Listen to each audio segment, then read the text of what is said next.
नमस्कार, क्राइम तक देख रहे हैं आप। आपके साथ मैं हूं मनीषा झा। लगातार आप खबरें तो ये देख रहे होंगे कि राजू जो ठेहट है उसकी हत्या कर दी गई है। राजस्थान का बहुत बड़ा गैंगस्टर था और 26 गोलियां मारकर उसकी हत्या की गई। और राजू ठेहट की हत्या के बाद से ही एक नाम जो सबसे ज़्यादा चर्चा में है वो है अनुराधा चौधरी का। अनुराधा चौधरी का नाम इससे पहले भी कई बार चर्चा में आया है, लेकिन आज मैं आपको बताने जा रही हूँ कि अनुराधा चौधरी कौन है, उसका इतिहास क्या है और कैसे उसकी लाइफ ने एक यू टर्न लिया और अब वो कहाँ और किस हाल में है। देखिए, आपने एक चीज़ ज़रूर सुनी होगी, बार्टर सिस्टम। यानी कि आपके पास कुछ एक प्रोडक्ट है, मेरे पास कोई एक प्रोडक्ट या कोई सामान है और हमारे पास पैसे नहीं हैं, लेकिन हम चाहते हैं कि जो मेरे पास सामान है वो आप खरीदो और जो आपके पास है वो उसकी ज़रूरत मुझे है। तो ऐसे में हम क्या करते हैं कि सामान का लेन देन करके, ऐसे में पैसों का इस्तेमाल नहीं करते हैं। आपकी ज़रूरत को मैं पूरी कर दूंगी और मेरी ज़रूरत के सामान जो है वो आपके पास है, उससे मेरी ज़रूरत पूरी हो जाएगी। यानी कि आपसी लेन देन करके उसमें पैसों का इस्तेमाल ना करें तो वो बार्टर सिस्टम कहलाता है। इसका इस्तेमाल अच्छी चीज़ों के लिए किया जाए तो बेहद अच्छा है, लेकिन इसका इस्तेमाल दरअसल अनुराधा चौधरी ने कैसे किया वो मैं आपको बताती हूँ। अनुराधा चौधरी राजस्थान की बहुत बड़ी गैंगस्टर यानी कि ए ग्रेड की गैंगस्टर हुआ करती थी। और अनुराधा चौधरी जो है वो पढ़ी लिखी थी। उसने अपनी प्रोफेशनल डिग्री BCA जो उसने किया हुआ था। और अनुराधा चौधरी अपने पति के साथ शेयर मार्केट में उसने पैसे लगाए थे और काफ़ी अच्छा खासा रकम उसने लगाया हुआ था, उसके और उसके पति ने। लेकिन एक बड़े रकम को लगाने के बाद उसको नुकसान पहुंचा और ऐसा अनुराधा चौधरी का कहना है कि कई लोगों ने उसे चीट किया उस बिज़नेस में और वो बहुत परेशान हो गई। इस पूरे मसले को लेकर वो 13 से 14 बार राजस्थान पुलिस के पास भी गई, लेकिन राजस्थान पुलिस ने उसकी बातों को नहीं सुना और ऐसे में परेशान होकर वो जुर्म के रास्ते पर गई। ये भी कहा जाता है कि कोई भी अपराधी जो होता है, अक्सर हमने देखा है, कोई बड़ा गैंगस्टर होता है, उसकी लाइफ का कोई ना कोई ऐसा टर्निंग पॉइंट ज़रूर होता है जब वो अपराध के रास्ते पर चलने लगता है। इससे पहले भी मैंने आपको कहानी सुनाई है जिसमें एक वो टर्निंग पॉइंट बोले या एक वो ऐसा पल, ऐसा मोमेंट बोले जब वो अपराध के रास्ते पर कोई भी गैंगस्टर, कोई भी बड़ा अपराधी जो है वो गया हो। तो अनुराधा चौधरी की लाइफ का ये टर्निंग पॉइंट बोलेंगे जब वो एक अच्छे खासे बिजनेस में थी, अपना घर जो है वो अच्छे से चला रही थी, लेकिन अचानक उसके व्यापार में जो है वो नुकसान उसको हुआ और ऐसे में जब पुलिस से उसको कोई मदद नहीं मिली, ऐसा अनुराधा चौधरी का कहना है, तो वो जुर्म के रास्ते पर गई। अब जब वो जुर्म के रास्ते पर गई तो कैसे वो मदद ले, तो बहुत बड़ा गैंगस्टर आनंद पाल, जिसका नाम आप लोगों ने सुना होगा, आनंद पाल के पास वो गई हिस्ट्री शीटर बलबीर बानुड़ा के ज़रिए। यानी कि वो बलबीर बानुड़ा से मिली और उससे उसने मदद की गुहार लगाई। बलबीर बानुड़ा उसे हिस्ट्री शीटर आनंद पाल के पास लेकर गया और इस तरीके से आनंद पाल ने उसकी मदद की।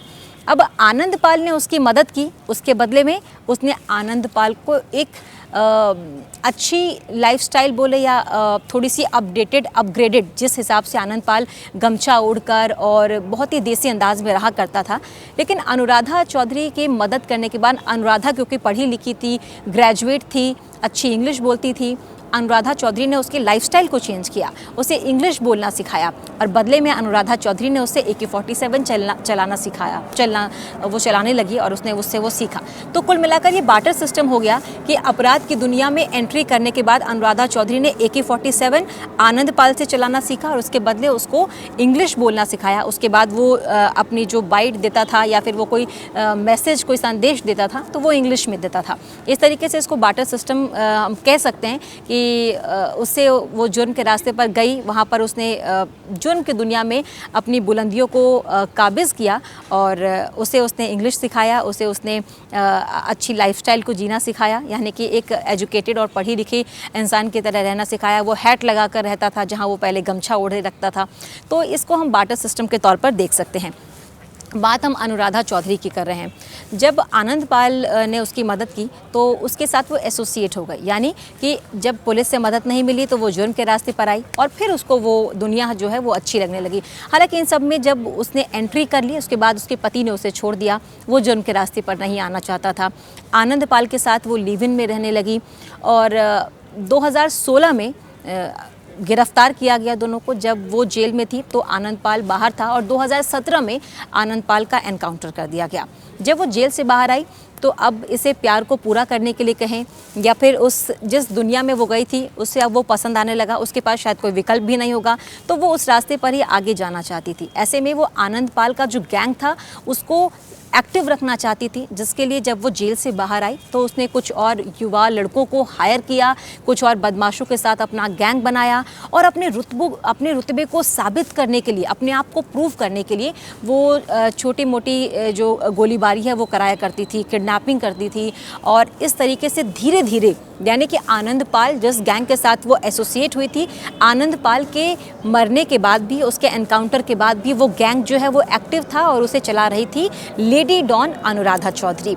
अनुराधा चौधरी इस तरीके से जुर्म की दुनिया में अपना दबदबा बना चुकी थी और उसके बाद धीरे धीरे उसने अपने आप को इस तरीके से जुर्म की दुनिया में साबित किया, इस तरीके से अपने आप को स्टैब्लिश किया कि अब बड़े बड़े गैंगस्टर राजस्थान के उससे खौफ खाने लगे थे। और इसी तरीके से अनुराधा चौधरी जो है वो राजस्थान की नंबर 1 लेडी डॉन बन चुकी थी। ये तो अनुराधा चौधरी की बात थी, लेकिन इस समय अनुराधा चौधरी का जिक्र फिर से क्यों आ रहा है, इस समय वो फिर से चर्चा में क्यों है? वो इसीलिए क्योंकि जिस तरीके से अभी राजू ठेहट की हत्या हुई है, उसका एनकाउंटर हुआ है, उसके बाद से लगातार आरोप ये लगाए जा रहे हैं कि अनुराधा चौधरी का हाथ इस गैंगस्टर की हत्या में है और बदला लेने के लिए ये हत्या कराई गई है। लेकिन जब क्राइम तक ने अनुराधा चौधरी से बात की तो उसने साफ साफ मना कर दिया। उसने बोला मेरा नंबर एनआईए के पास है, मेरी लोकेशन है, वो मुझसे आए, पूछताछ करे, उसका इस पूरे हत्याकांड में कोई भी हाथ नहीं है।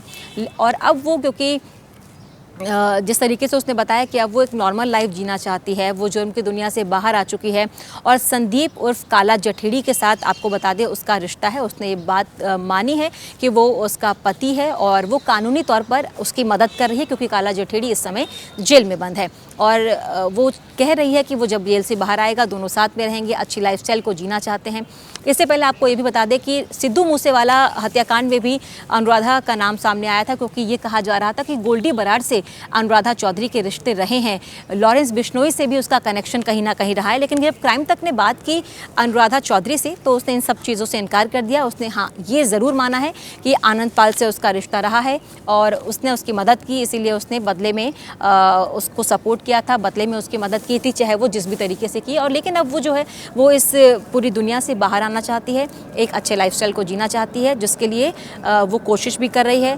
और बीते कई दिनों से वो काला जठेड़ी के साथ है और वो काला जठेड़ी जेल में बंद है, वो उसकी कानूनी मदद कर रही है, ऐसा उसने कहा है।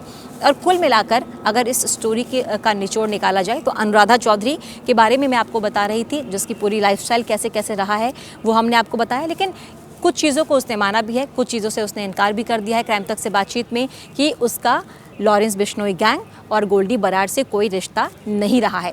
आनंद पाल के साथ रिश्ते को उसने स्वीकार किया है, इसके साथ साथ काला जठेड़ी के साथ रिश्ते को भी वो मान रही है। हाँ, उसने ये ज़रूर माना है कि काला जठेड़ी की लॉरेंस बिश्नोई गैंग से पहले कोई बातचीत हो सकती है, लेकिन जब से वो जेल में बंद है और जब से उन्होंने ये डिसाइड किया है कि वो जेल से बाहर आकर एक नॉर्मल लाइफस्टाइल को जिएंगे, अच्छे तरीके से रहेंगे, तब उसके बाद से ना ही लॉरेंस बिश्नोई गैंग से ना ही किसी और गैंगस्टर से अनुराधा चौधरी या काला जठेड़ी का कोई भी संपर्क रहा है। तो ये थी लेडी डॉन अनुराधा चौधरी। अगले एपिसोड में आपके साथ मैं फिर से हाजिर होंगी एक और लेडी डॉन की कहानी लेकर। तब तक के लिए धन्यवाद।